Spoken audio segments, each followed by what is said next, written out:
Hello everyone, welcome back to my YouTube channel unfold learning NCERT. और आज मैं लेकर आई हूँ आपके लिए कॉ solution video from mathematics for class 10 by R D. Sharma book, जिसका चैप्टर 5 ऑटोमेटिक प्रोग्रेशन की एक्सरसाइज 5.6 के कुछ क्वेश्चंस रह गए थे, वो आज हम सॉल्व करेंगे और इस एक्सरसाइज को फिनिश करेंगे। और इसके एक्सरसाइज के क्वेश्चन नंबर 1 से लेके क्वेश्चन नंबर 37 तक के सोल्यूशन मैं ऑलरेडी अपने चैनल पेज पर अपलोड कर चुकी हूँ। प्रीवियस एक्सरसाइजेस और चैप्टर्स अपलोड कर चुकी हूँ।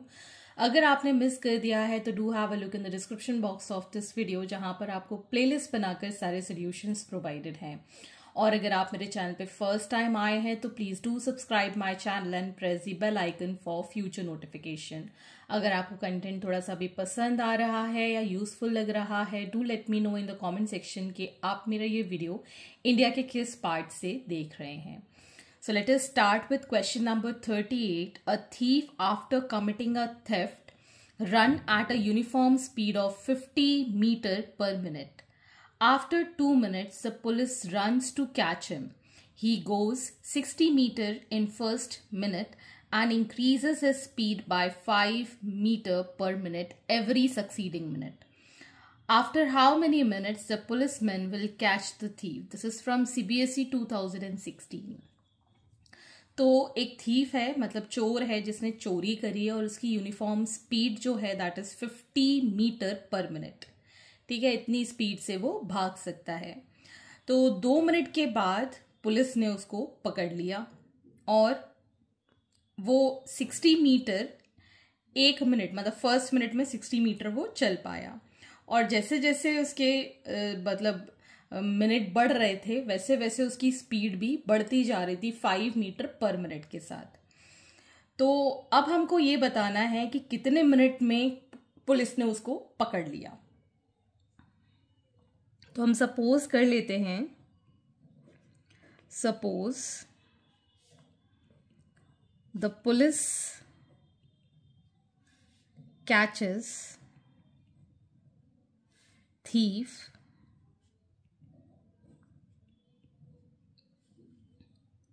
after t minutes। ठीक है, ये हमने एज्यूम कर लिया। यूनिफॉर्म स्पीड ऑफ थीफ जो है that is 50 metre per minute, ये हमको गिवन है।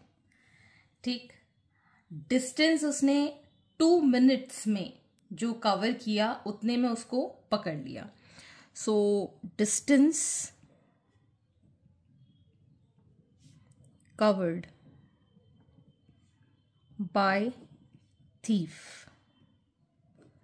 दैट इज टी टाइम में पकड़ा, t+2।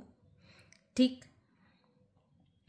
तो अगर हम t+2 मिनट्स के लिए ले लें, ठीक, सो 50 इंटू t+2, ठीक है ना। यूनिफॉर्म स्पीड हमको पता है और उसको 2 मिनट के बाद पकड़ लिया गया, तो t मिनट्स में t+2 हमने ऐड किया, स्पीड इंटू टाइम हमने कर दिया, तो हमको डिस्टेंस मिल गया।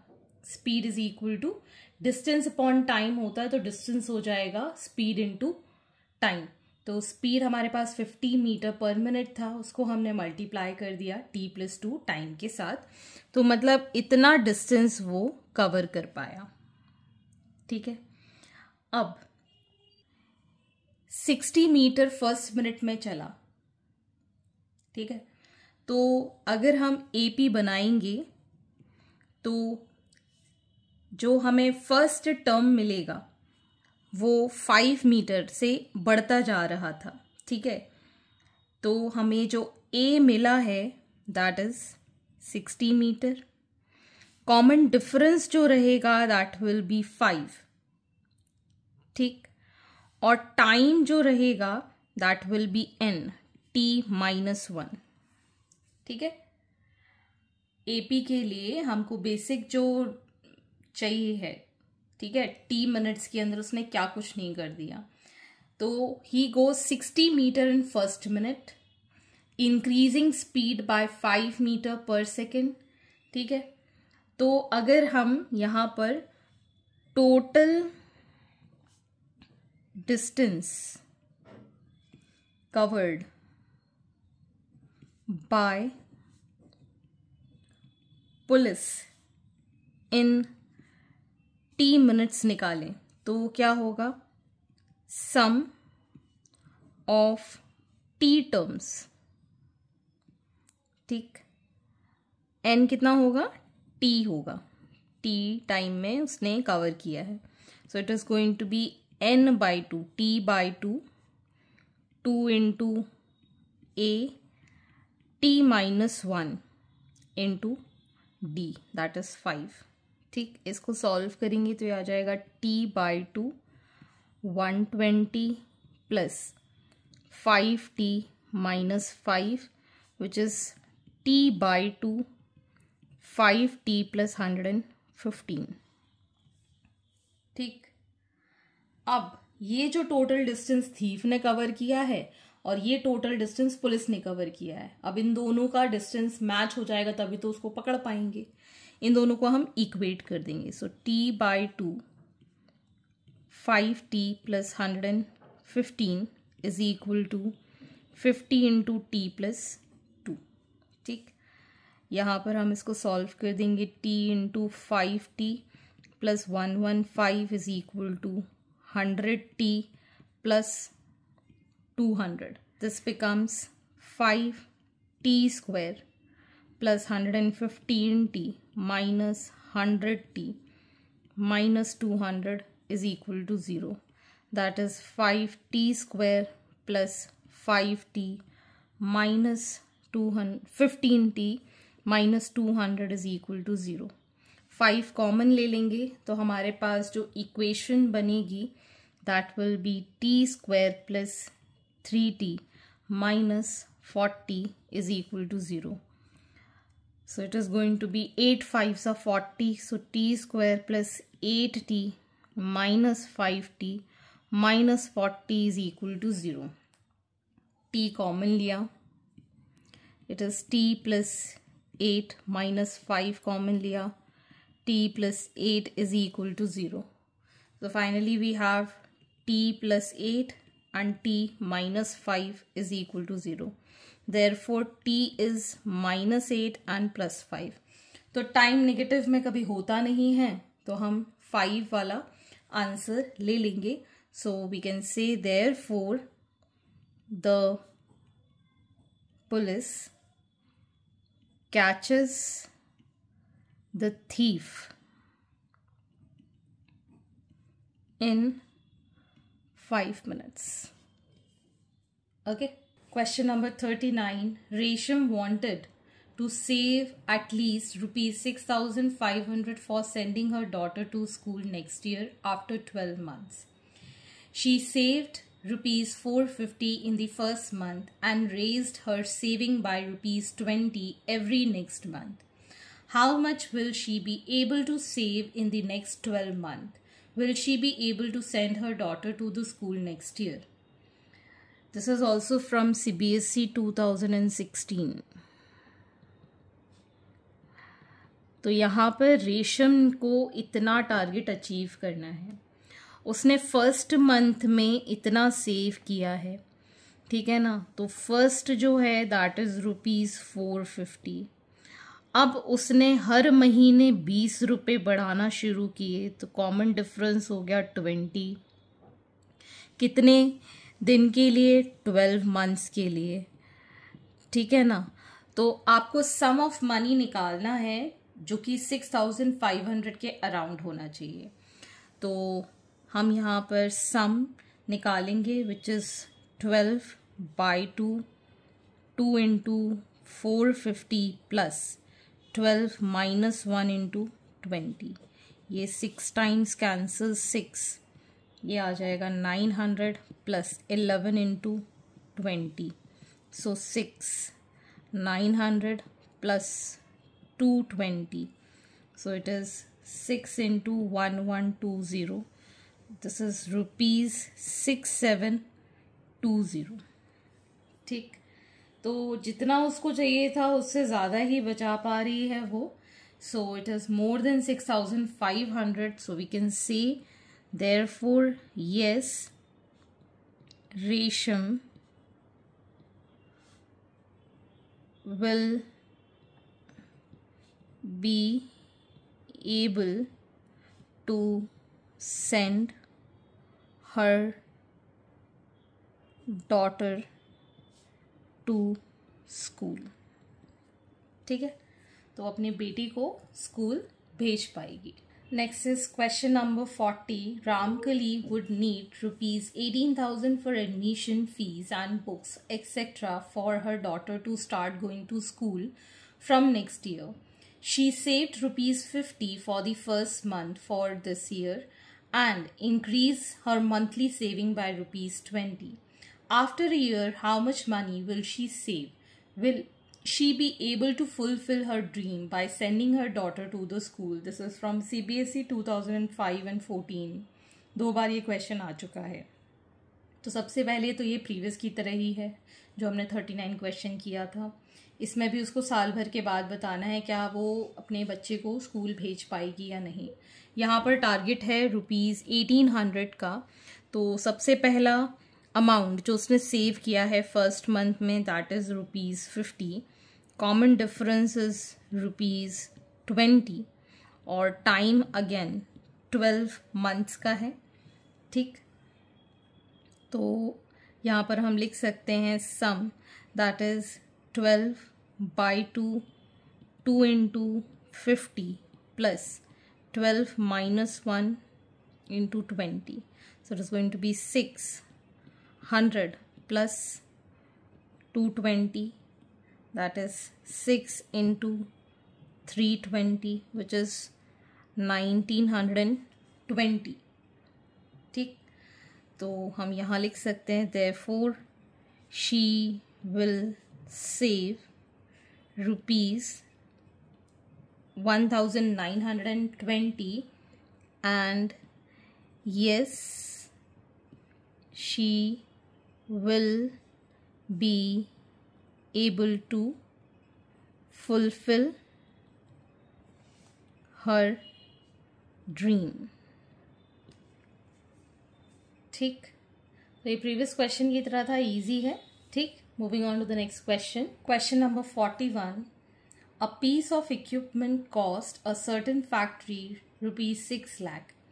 If it depreciate in value 15% the first, 13.5% the next year, and 12% in the third year, and so on, what will be its value at the end of 10 years?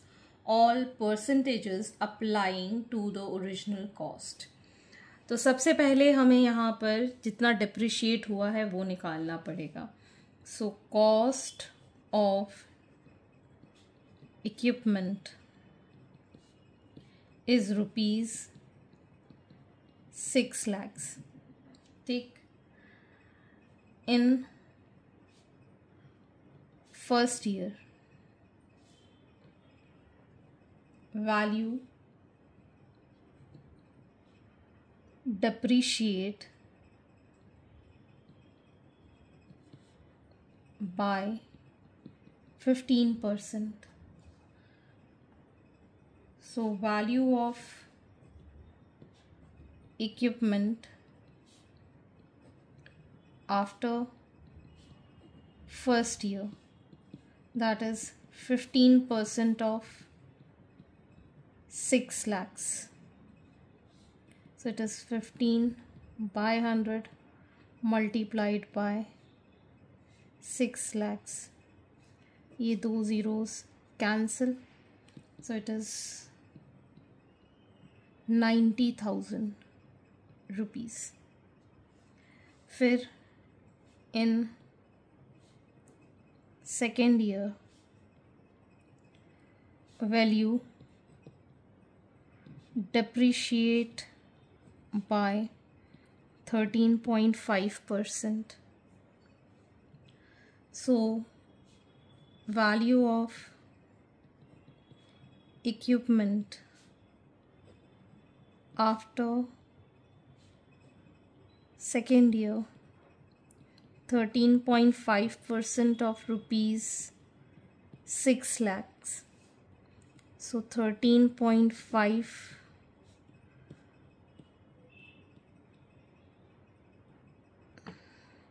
decimal हटाया, ये 3 0 cancel. We get this as 81,000. In third year, value depreciate by 12%. Value of equipment after third year, 12% of 6 lakhs. So 12 divided by 100 into 6 lakhs. So it is 72,000. तो अगर हम देखें तो हमारी जो AP बन रही है that is 90,000, 81,000, 72,000 and so on. ठीक, तो A हमारा हो गया 90,000, डिफरेंस आ जाएगा 81,000 minus 90,000 that is minus 9,000. Time जो है दैट इज 10 years n हो जाएगा. तो आपको बताना है all percentage applied what will be the value at the end of 10 years. तो सबसे पहले हम सम टू 10 years निकाल देंगे. 10/2 90,000 into 2 plus 10 minus 1 into minus 9,000. So it is 5 4 zeros minus 9 nines are 81 3 zeros. So it is going to be 5 into 99,000. So it is 495,000 rupees. ठीक, therefore cost of equipment at the end of 10 years, 6 lakhs में से हम minus कर देंगे 495,000. So it is rupees 105,000. ठीक.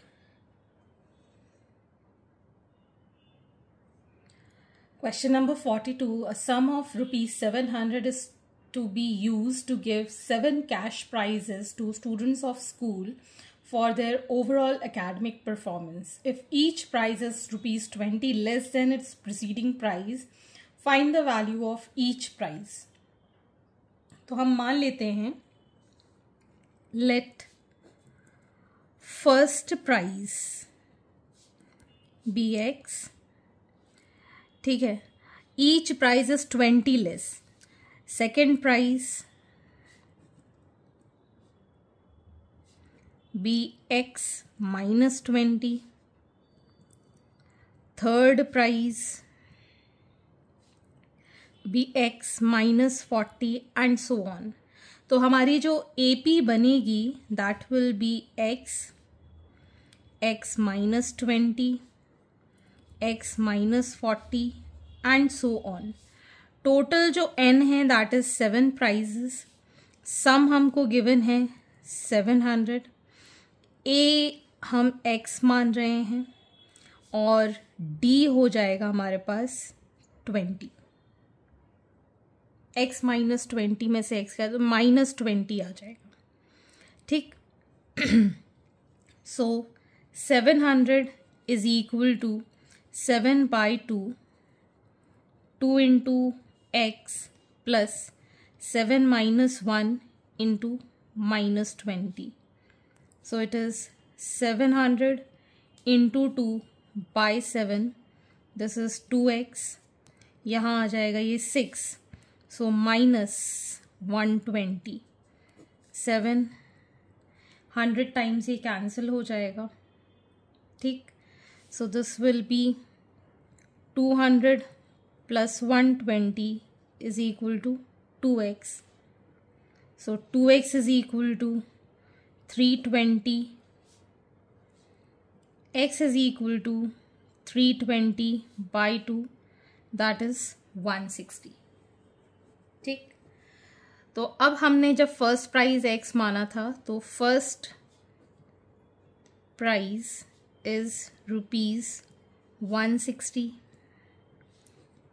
Second price would be ₹160 minus 20, that is ₹140.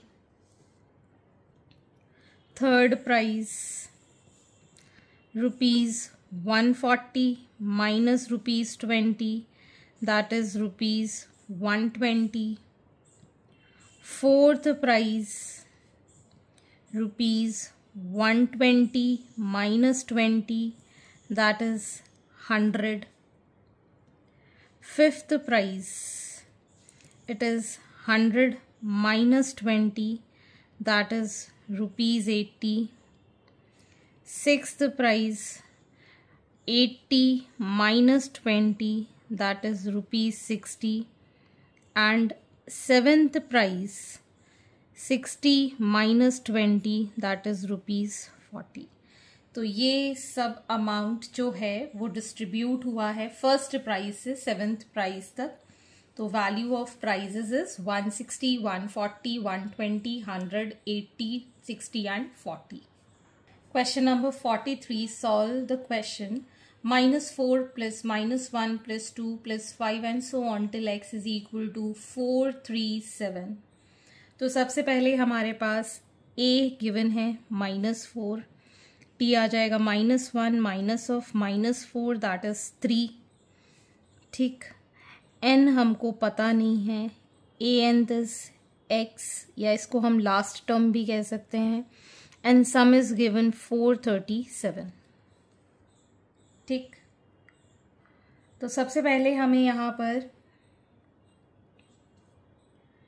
Accent given है 437 is equal to n by 2 into -4 plus n minus 1 into 3.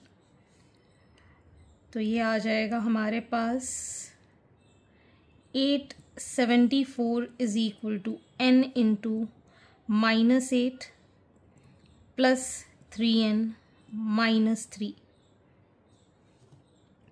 874 is equal to n into -11 plus 3n.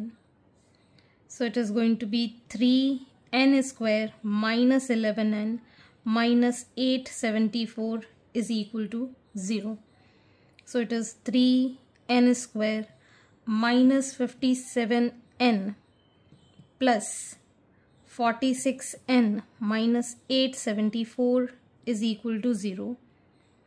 3n common, n minus 19 plus 46 common, n minus 19 is equal to 0. So we have two factors, n minus 19 and 3n plus 46 is equal to 0. Therefore n is equal to 19 or minus 46 by 3. So fraction में तो ये हो नहीं सकता, तो हम n की value 19 ले लेंगे. ठीक है. Therefore n is equal to 19 because negative में ये हो नहीं सकता. सो हमें पता है a nth is a plus n minus 1 into d. तो x की वैल्यू आ जाएगी हमारे पास -4 plus 19 minus 1 into 3. So x is equal to -4 plus 18 into 3. that is -4 plus 54 that is 50. तो x की वैल्यू आ गई हमारे पास 50. Question number 44. The sum of first n terms of AP whose first term is 8 and common difference is 20 is equal to the sum of 2n terms of another AP whose first term is minus 30 and common difference is 8. Find n. तो सबसे पहले हमारे पास यहाँ पर first term of an AP is given 8 and common difference is 20. ठीक है, अगर इसका हम sum to n terms निकालेंगे, this will be n by 2, 2 into 8 plus n minus 1 into d. So it is n by 2, 16 plus 20n minus 20. ये आ जाएगा हमारे पास -4, 2 कॉमन लेके काट देंगे,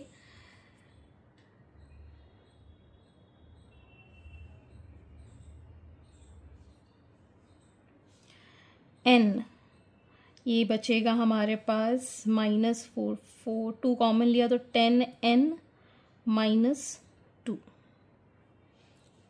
ठीक, अब हमारे पास दूसरी है, ये इसको d1 even a1 which is a2 which is -30 and d2 is 8.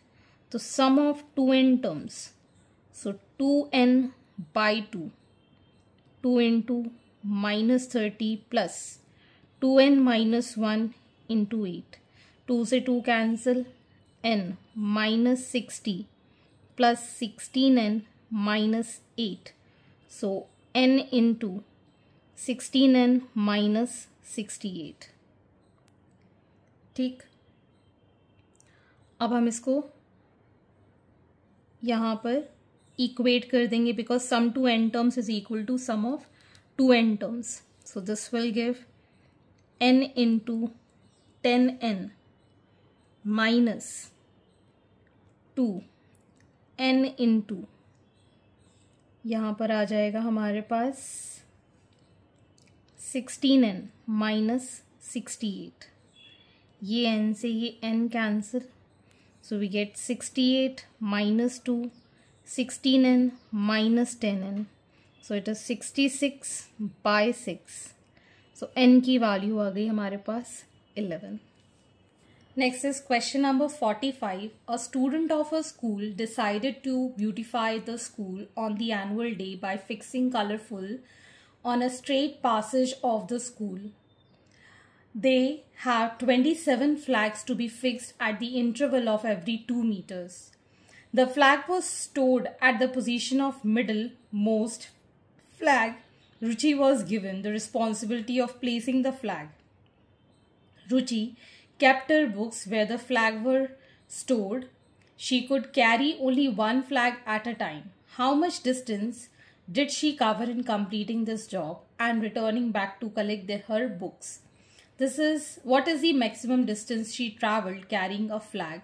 This is from NCERT example. तो हमारे पास total number of flags है 27.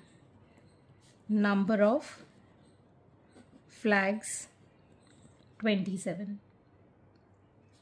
Distance between each flag,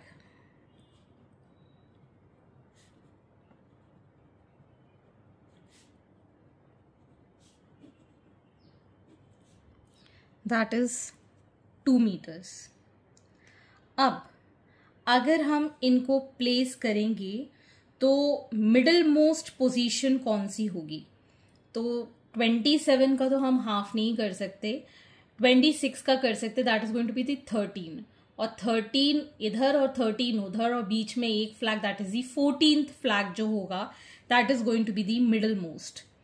ठीक है ना? सो flags are stored at position of middlemost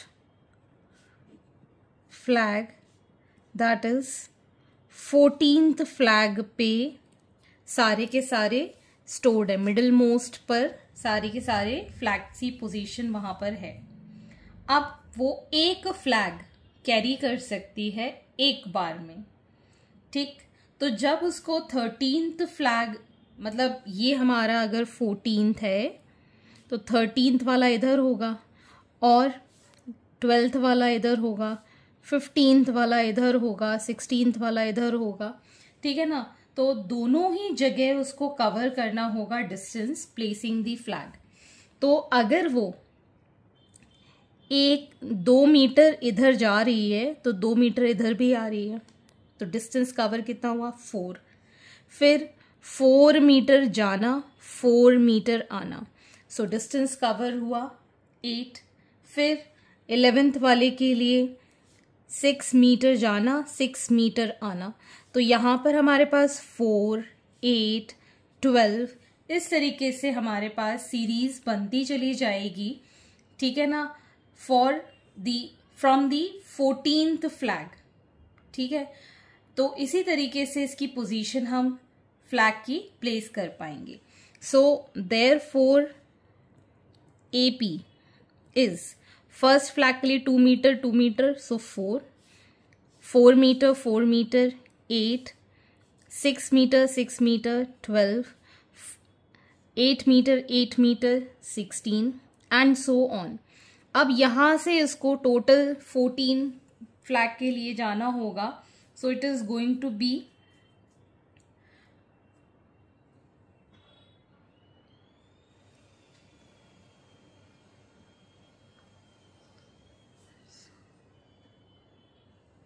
26 metre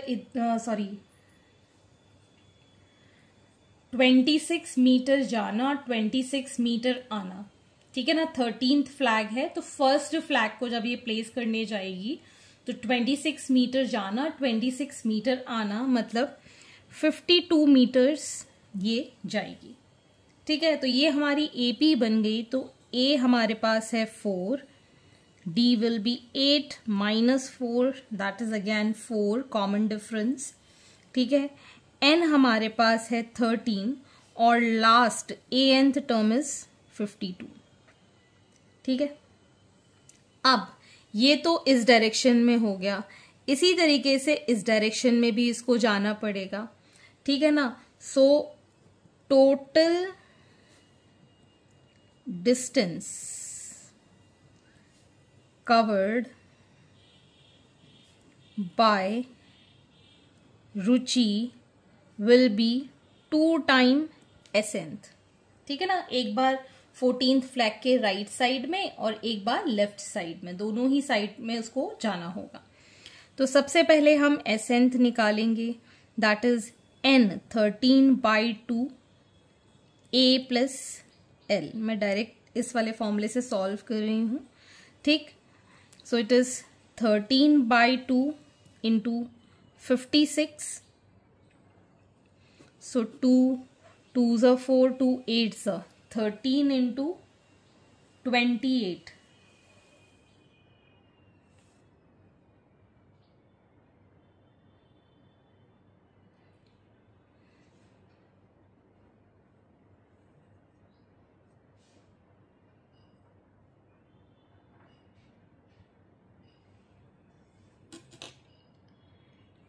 $364 meters for one side, ठीक है ना। 364 एक साइड के लिए, so total distance will be 2 into 364 which is 728, ठीक। That would be taken to cover the distance for the flag. अब ये जो डिस्टेंस है that is the returning back to collect the book. ये जो डिस्टेंस है इसको हम लिख सकते हैं the required is 728 metre in which she did cover in completing job and return to collect her books. What is the maximum distance she traveled carrying a flag? सबसे ज्यादा डिस्टेंस जो उसने ट्रैवल किया है that is from 14th to the first one, ठीक है ना, और फर्स्ट वन से वापस आना। तो हम यहां लिख सकते हैं maximum distance she travelled carrying a flag is 2 into 13, that is 26 meters, ठीक है ना। 26 मीटर का उसने लॉन्गेस्ट डिस्टेंस जो है, मैक्सिमम डिस्टेंस जो है वो ट्रैवल किया है 14th वाले फ्लैग से, मिडल वाले से, ताकि वो लास्ट वाला, फर्स्ट वाला जो वो है वो प्लांट कर पाए, या 27th जो है वो फ्लैग रख पाए। Moving on to the next question, question number 46, the ratio of the 11th term to the 18th term of an AP is 2:3. Find the ratio of 5th term to 21st term and also the ratio of the sum of the first 5 term to the sum of the first 21 terms. This is from the NCERT examiner and also from CBSE 2023. तो अगर आपसे कहा जाए 11th और 18th term का ratio 2:3 है, तो 11th term को हम कैसे लिखेंगे, a + 10d, a + 17d, 2/3। ये कैसे निकाला, a + n-1 इंटू डी होता है, n is 11, so 11 - 1 is 10d। तो इसी तरीके से 18 - 1 17, ठीक, इसको क्रॉस मल्टीप्लाई कर देंगे, सो 3a + 30d is equal to 2a + 34d। तो ये आ जाएगा a is equal to 4d, ठीक। अब हमें बताना है 5th टर्म और 21st टर्म का रेशो कितना आएगा, ठीक है। 5th टर्म हो जाएगा a + 4d और ये हो जाएगा a + 20d, ठीक। a की वैल्यू है 4d, दोनों में पुट कर देते हैं, so this is going to be 8d / 24d, ठीक। d से ये d कैंसिल, 8 3s are 24, सो 1:3 का ये रेशो हमें मिल जाएगा, ठीक।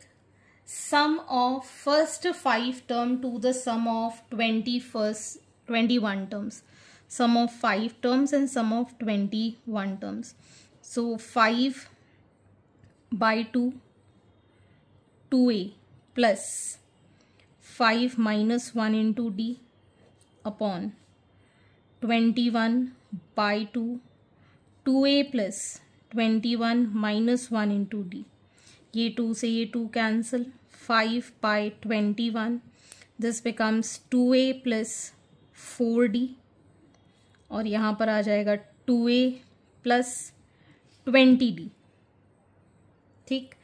2 कॉमन लेके और काट देते हैं, तो यहाँ पर बचेगा a + 2d और यहाँ बचेगा a + 10d।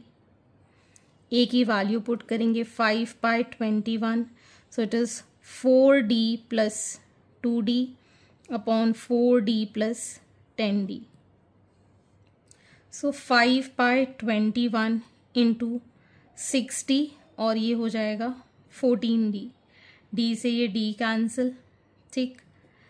2 3s are 2 7s are, it is 15 7 147 आएगा, 3 5s are 3 4s are 12 3 9s are, so 5/49 is the ratio, 5:49, ठीक।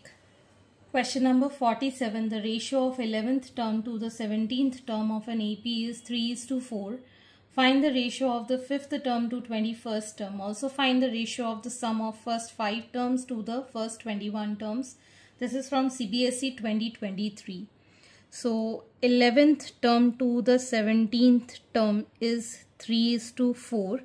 तो ये आ जाएगा a + 10d by a + 16d is equal to 3/4. 4a plus 40d is equal to 3a plus 48d। इसको इस side ले गए तो a, इसको इस साइड ले गए तो 8d। ठीक है, ratio of 5th to 21st, so it is a plus 4d upon a plus 20d। a की वैल्यू है 8, 8 plus 4d, 8d plus 20d, so it is 12d by 28d। so d से d cancel, 4 3s are 12, 4 7s are, so 3:7 ये इसका ratio आ गया। Next, sum of 5 terms, sum of 5 terms to sum of 21 terms, so it is 5 by 2, 2a plus 4d। यहाँ पर भी 21 by 2, 2a plus 20d। 2 common निकाल के cancel हो गया, a plus 2d, 21 into a plus 10d। a की value put की, सो it is 8d plus 2d upon 21, 8d plus 10d, so it is 5 into 10d, 21 into 18d। ये d से ये d cancel, 2 5s are 2 9s are, so it is 25 5s are 25 and 21 into 9 is 189, so 25:189 is the ratio for the sum. Hence this completes your exercise and I hope आपको मेरे solution video जरूर पसंद आ रहे होंगे। अगर आपको कोई भी डाउट या क्वेरी है तो आप मेरे चैनल के कमेंट सेक्शन में कमेंट करके या फिर आप मुझे सर्च कर सकते हैं on Telegram by the name unfold learning NCERT, जहां पर आप अपने डाउट्स क्लियर कर पाएंगे। At last, please do share my videos with your family and friends and don't forget to subscribe my channel. Thank you for watching.